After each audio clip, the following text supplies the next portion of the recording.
Hey everybody, welcome back to Video Game Esoteric and a brand new series for us. It's PlayStation, except not, where we take a look at some arcade games that were released on PlayStation-based hardware, but that hardware had a lot of deviances compared to the console itself. And today we're going to be taking a look at Ehrgeiz. I think I'm pronouncing that correctly. It is a very weird and very fun fighting game. It's like half Tekken, half Power Stone, and half wrestling game. I know that equals 150%, but we're going to go with it. Before we get too far involved though, do me a huge favor, go down below, hit like, subscribe, and all that jazz. That way we can get right into Ehrgeiz. And if I'm not pronouncing that right, leave me a comment down below.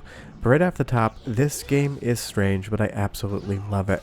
It's closer to Power Stone than it is to a Tekken, but it's definitely a 3D fighting game, more so than something like Power Stone would be. But whatever genre it is an absolute blast and such a fun experience to play. Now this is running on the Namco System hardware, and it is available on PlayStation 1, and we'll talk about that version in a bit because it is much expanded, but the graphics on something like this are far beyond what the PlayStation 1 base console hardware could put out. And that's what you're going to find in this series when we talk about the PlayStation 1 arcade hardware, is in some form or another, whether it's a faster CPU or more RAM or specialized sound chips that aren't on the console, it varies quite differently. Now this game was made by Dream Factory, who would go on to make Kenju, an unreleased game for the Atomic Wave that we've talked about on the channel before. If I remember, I'll leave a link to the description below for that. And this definitely has a lot of Kenju vibes because it has a lot of wrestling-based moves in it. This is almost like a WWF game, except in the guise of a fighting game. And that's what I mean when I say it's a mashup of different genres. Some characters play much more like fighting game characters, some games play like wrestlers, and other characters basically have a combination of both ranged attacks, wrestling moves, and classic fighting game moves. Depending on what character you pick, you're going to have a completely different experience with the game, and you can't see it quite yet. It doesn't come up in the first two stages, but this game, much like Power Stone, is going to play with levels as far as being able to go up and down in certain areas. But whatever genre this is, it is a ton of fun. Now if you're playing against the CPU character, it's going to be quite easy. Sometimes I rank these games on a scale of 1 to 5, 1 being free to play and 5 being it's going to try to mug you for your quarters. This is like a 1.5 at best. Seeing the ending of Ehrgeiz is going to be quite easy. But you will see here on this next stage against Godhand, we start off on this elevated platform, but you can fall down and end up fighting on these really narrow, hard to navigate surfaces, and sometimes you do get turned around and you will be attacking in the complete wrong direction. Spatial awareness in Ehrgeiz is of paramount importance. You need to know how to move your character, and it's going to take a couple playthroughs before you really understand the screen space in 3D.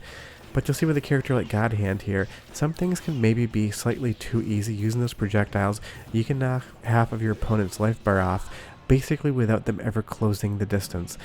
But as a two-player game, just like Power Stone, having another friend playing this versus them, that is where the game truly opens up.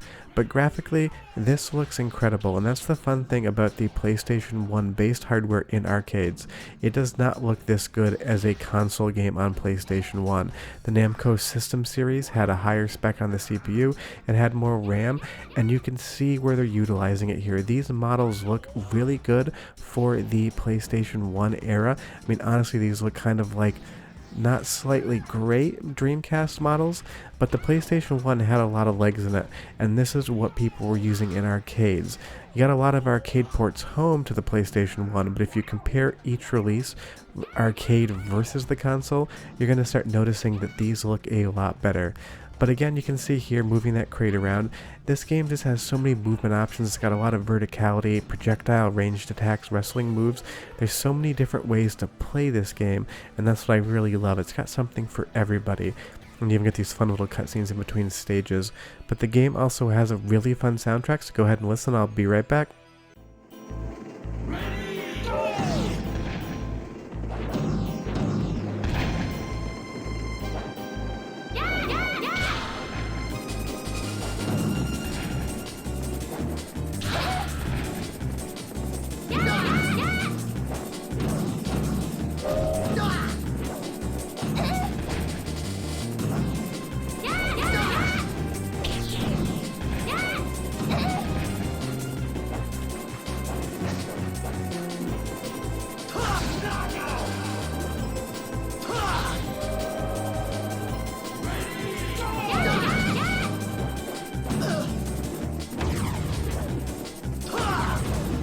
I do love the soundtrack, and it's exactly what you'd expect out of a fighting game for the arcades.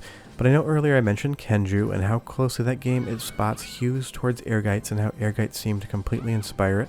So obviously here we are fighting on a train and moving over to Kenju. When you look at that, we're fighting on basically the same train from Ehrgeiz. Of course, this looks a lot better because it's on the Atomic Wave hardware, but you can see how close these two games are related in spots. But let's move over to the PlayStation 1 release proper. This was released by Square Enix, even though they didn't develop it, and suddenly you're going to start getting some Final Fantasy characters in the game, including Cloud here. Using him is basically easy mode, that sword strikes everything, but take a look at the models and how downgraded they are compared to the arcade release. They couldn't even get the Ehrgeiz God Bless the Ring logo on the middle of there. It must have just been too much for the hardware to handle compared to here. The models get a definite increase in polygonal amounts, and the background audience, it looks like an FMV layer, is fully animated here on the Namco System release. But if we move back over to the PlayStation 1 version again, you're going to immediately see the textures are not as good, the models are not as detailed, and everything that's in the background is stationary versus actually moving. And while it's still a great game on the PlayStation 1, the arcade version is definitely going to be a lot better, both graphically as well as sort of sound-wise, in my opinion. But let's move back over to the arcade version of Ehrgeiz, and I do these little intercuts. They don't last very long at all, but they do have a nice style to them. That FMV from the intro to this video was from the PlayStation 1 version. You're not going to get that on the arcade release. But again, with these multi-levels, it just has those Power Stone vibes, and that's why I say this game is going to be a lot more fun if you have friends in the room to play against. The CPU just does not really give you much in this game. Even on hard, it is not that difficult, but if you have friends to play with and you both get relatively decent at the game, you're going to have an absolute ton of fun. But Ehrgeiz is just one of those games, it's hard to explain because it is just a mix of genres, with 3D fighting game being the overall leading genre here. But as we kind of bounce around in these fights, we change the levels around, we pin opponents up against boxes and pillars in a 3D space, it just feels so much fun to play in real time. And this is the type of game I never really hear anybody mention it. I'm not saying this is a hidden gem, it's a perfectly decent, really fun fighting game, but this isn't going to race to the level of something like Tekken, Virtua Fighter, or Power Stone. But not everything has to. You can have a lot of fun just playing these sort of B+ tier level games with your friends as well. If you want to buy a PCB, they don't come cheap. Would I recommend you do it? Well, it depends on how into arcade collecting you are. I think it's probably worth it, but everyone gets to decide on their own. But I'm telling you, this game is a ton of fun, and I just love sort of the history and lineage of it. Dream Factory makes this, Namco publishes it for arcades, Square Enix publishes it for home consoles and adds in Final Fantasy characters, and then in 2005 Dream Factory makes Kenju, basically finishes it for the Atomic Wave and never releases it, and these two games have a ton in common, and that is just such a fun little bit of history for Ehrgeiz in general.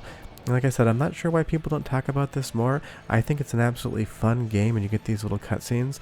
But again, I'm going to give you a little bit more of the soundtrack because I absolutely love it. And then we'll come back and close the video out. Enjoy!